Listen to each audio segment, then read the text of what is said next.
Hello and welcome to this channel, and if you are the first time here, subscribe to the channel by clicking the subscribe button to see the latest technology videos. In this video we are discussing about Java server pages life cycle. So the key to understanding the low level functionality of JSP is to understand the simple life cycle they follow.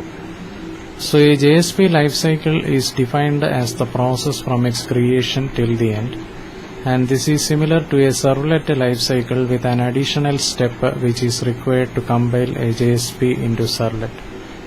So paths followed by JSP are compilation, initialization, execution and cleanup. So the four major phases of a Jsp lifecycle are very similar to the servlet lifecycle.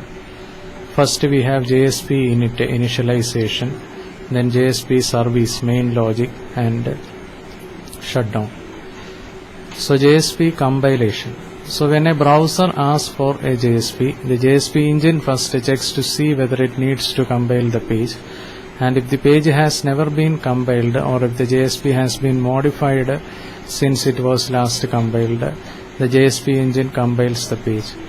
And the compilation process involves three steps: parsing the JSP, turning the JSP into a servlet, and then compiling the servlet.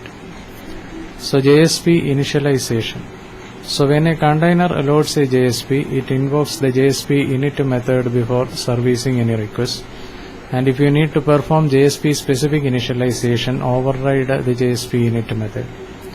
And typically initialization is performed only once, and as with the servlet init method, you generally initialize database connections, open file and create lookup tables in the Jsp init method. Then Jsp Execution.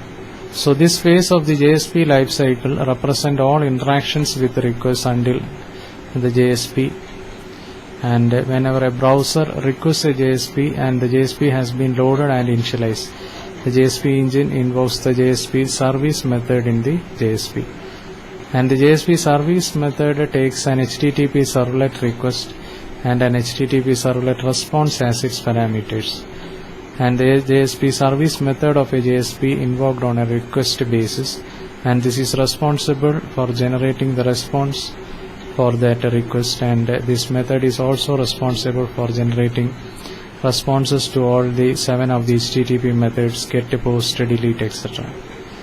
Then Jsp Cleanup.